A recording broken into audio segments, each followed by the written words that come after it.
देखो, सभी क्वेश्चन रीट, चतुर्थ श्रेणी कर्मचारी और आरपीएससी द्वारा गठित परीक्षाओं की दृष्टि से महत्वपूर्ण, मतलब ये सभी क्वेश्चन जो लाया हूँ। पहली बात तो ये रीट 2011 के क्वेश्चन है, ठीक है सभी। ओके, चलो एक बात कर लेते हैं। पहला क्वेश्चन देखो, हिंदी वाले हिंदी में, इंग्लिश वाले इंग्लिश में देख लेना, ठीक है। मैं हिंदी में पढ़ता हूँ, ठीक है। इंग्लिश में एक बार देख लो, detergent is a complex salt of, तो हिंदी में देख लो, इंग्लिश वाले समझ लेना। अपमार्जक जटिल लवण है, तो याद रख लेना अपमार्जक होता है एक तो सोडियम और एक पोटेशियम, ठीक है। तो सोडियम और पोटेशियम का लवण होता है ये तो सोडियम का, ठीक है यहाँ पर। ओके, जो अगला क्वेश्चन देखो,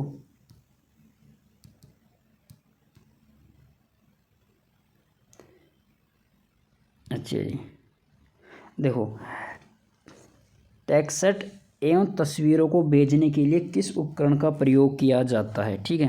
तो आंसर आएगा फैक्स। देखो, टेलीप्रिंटर में किसको, ओनली फॉर टेक्स्ट को, इन दोनों से ही, ठीक है, टेक्स्ट को भेजा जाता है। लेकिन फैक्स के द्वारा टेक्स्ट और तस्वीरों को, इन दोनों को भेजा जाता है। इसके द्वारा, फैक्स के द्वारा टेक्स्ट और फोटोज दोनों को भेजा जाता है, ठीक है। तो ये याद रख लेना। अगला क्वेश्चन देखो कि धातुओं की वेल्डिंग के लिए निम्न में से किन गैसों के मिश्रण का उपयोग किया जाता है, ठीक है। तो देखो, हिंदी में ऑक्सीजन प्लस हाइड्रोजन, ऊपर देखो oxygen plus methane, oxygen plus carbon dioxide, oxygen plus acetylene, तो यही है एसिटिलीन। हिंदी में भी बता दूंगा, एसिटिलीन होता है C2H2, ठीक है। तो वेल्डिंग के लिए ऑक्सीजन प्लस एसिटिलीन का यूज किया जाता है। देखो अगला इसमें रखा, oxygen plus acetylene, D option है, ओके। अगला देखो, विश्व उष्णता के लिए कौन जिम्मेदार है, मतलब ग्रीन हाउस गैस के लिए, ग्रीन हाउस गैस के लिए मुख्यतः कौन जिम्मेदार है। तो ग्रीन हाउस हमने देखा था CO2 है, CO2 आती है मुख्य रूप से, नाइट्रोजन आती है, ठीक है, और मीथेन आती है, ये मुख्यतः गैस आती हैं। तो देखो इसमें सबसे ज़्यादा प्रचुर मात्रा में CO2, ठीक है। इनमें भी पूछ लेना, तो इनमें सबसे ज़्यादा प्रचुर मात्रा में CO2 होती है, ओके। अगला देखो, अल्ट्रासाउंड की आवृत्ति होती है, 3 होती है। एक तो श्रव्य आवृत्ति, श्रव्य या श्रवण आवृत्ति, जिसको मनुष्य सुन सकते हैं, और मैंने पिछले क्लास में बताया था कि 20 हर्ट्ज से 20,000 हर्ट्ज तक सुन सकते हैं मनुष्य, ठीक है, पहला। दूसरा होता है इंफ्रासोनिक,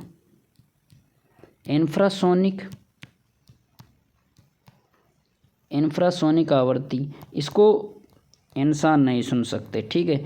ये 20 हर्ट्ज से कम होती है, टच से भी कम, ठीक है। और एक अपना थर्ड है अल्ट्रासाउंड, और इसके होती है ये 20,000 से भी ज़्यादा होती है, तो डी ऑप्शन आएगा, 20,000 हर्ट्ज से। इसको भी मनुष्य नहीं सुन सकते, ठीक है। तो ओनली फॉर मनुष्य श्रव्य आवृत्ति को सुन सकते हैं। इंफ्रासोनिक और अल्ट्रासाउंड, इन दोनों को ही मनुष्य नहीं सुन सकते, ठीक है, मनुष्य नहीं सुन सकते, ओके।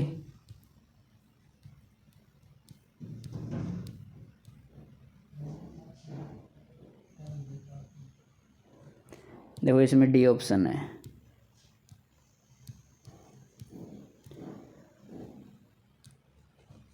ध्वनि का तारतम्य निर्भर करता है, तारतम्य आवृत्ति पर निर्भर करता है, ठीक है। आवृत्ति को हर्ट्ज से माप, इकाई होती है हर्ट्ज, तरंग दैर्ध्य होती है वेवलेंथ, इसको लैम्बडा से प्रेजेंट किया जाता है। वेग होता है वेलोसिटी, आपको पता है वेग क्या होता है, वेग होता है विस्थापन बटे समय, वेलोसिटी कहलाता है, ठीक है। और तीव्रता प्रबलता होती है ना, प्रबलता, ये तीव्रता पर निर्भर करती है, ओके। तो ध्वनि का तारतम्य आवृत्ति पर निर्भर करता है। एक क्वेश्चन था शेर की दहाड़, पिछले वीडियो में एक क्वेश्चन था कि शेर की दहाड़ के लिए, शेर की दहाड़ में हमने देखा था कि जो प्रबलता है वो अधिक होती है, प्रबलता अधिक होती है क्योंकि आयाम अधिक होता है इसमें दाढ़ में, जबकि आवर्ती तारकत्व मतलब आवर्ती कम होती है। ये पिछला क्वेश्चन था, रीट में आ चुका है कि शेर की दाढ़ में तो प्रबलता अधिक होती है और तारकत्व कम होता है। ठीक है, तो तारकत्व किस पर डिपेंड करता है? आवर्ती पर। ओके, अगला क्वेश्चन देखो, दिए गए क्षेत्र से गुजरने वाली चुंबकीय बल रेखाओं की संख्या। कौन सा क्षेत्र? ये क्षेत्र ये है SN, और ये कोई भी क्षेत्र है। ठीक है, जिसे ये ऐसे गुजर रही है बाहर की तरफ, तो इसे बोलते हैं चुंबकीय फ्लक्स। ओके, चुंबकीय फ्लक्स होता है। चुंबकीय आघूर्ण क्या होता है? किसी भी चुंबक को चुंबकीय क्षेत्र में रखने पर, ठीक है, उसका जो बलाघूर्ण होता है वही चुंबकीय आघूर्ण होता है। किसी चुंबक को चुंबकीय क्षेत्र में रखने पर उस पर प्रभावित बलाघूर्ण ही चुंबकीय आघूर्ण होता है। ठीक है, लेकिन यहाँ से गुजर रही है ना, तो ये चुंबकीय फ्लक्स को दर्शाता है। सघनता ज़्यादा, किसी भी वो अगर निकलने वाली किरणों की सघनता ज़्यादा, तो मतलब यहाँ पर चुंबकीय फ्लक्स ज़्यादा है। ओके, 1 किलोवाट घंटा किसका मात्रक है? देखो, पावर शक्ति क्या होती है? शक्ति होती है ऊर्जा बटे टाइम। ठीक है, टाइम मतलब समय। तो ऊर्जा शक्ति का मात्रक होता है किलोवाट, और टाइम घंटा। तो ये टाइम इधर आएगा तो क्या होगा? मल्टीपल होगा, तो इनटू घंटा। घंटा मतलब हावर, इक्वल टू क्या होता है? ऊर्जा।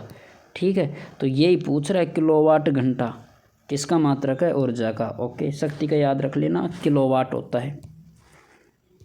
ओके, चलो जस्ट अगला देखते हैं।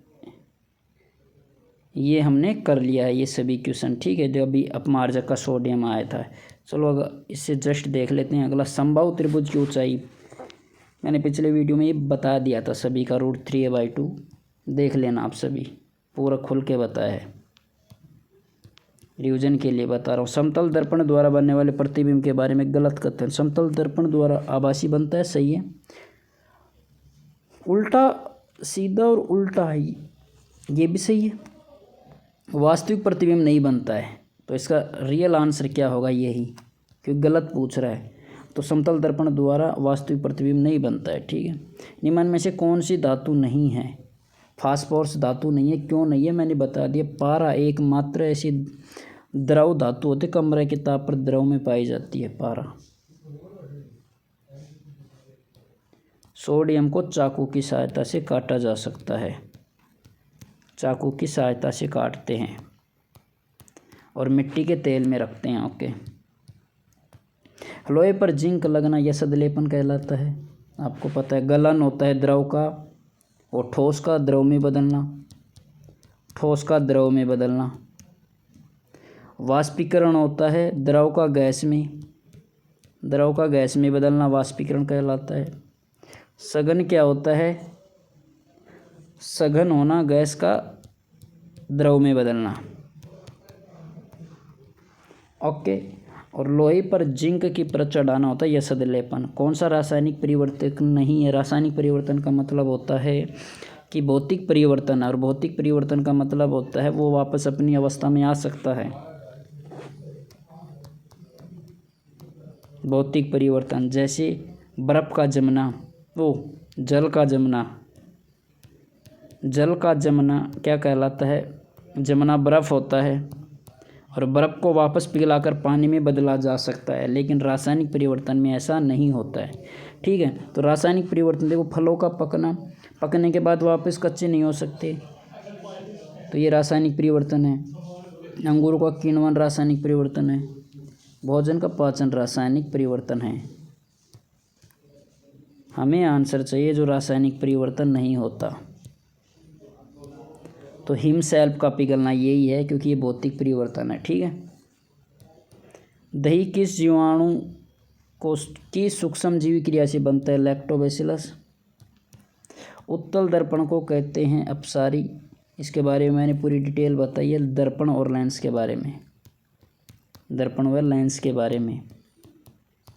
ठीक है, उत्तल अवतल अपसारी अभिसारी पूरी डिटेल बताई है। वीडियो फर्स्ट देख लेना, उसमें पूरी डिटेल है। मछली का श्वसन अंग क्लोम होता है।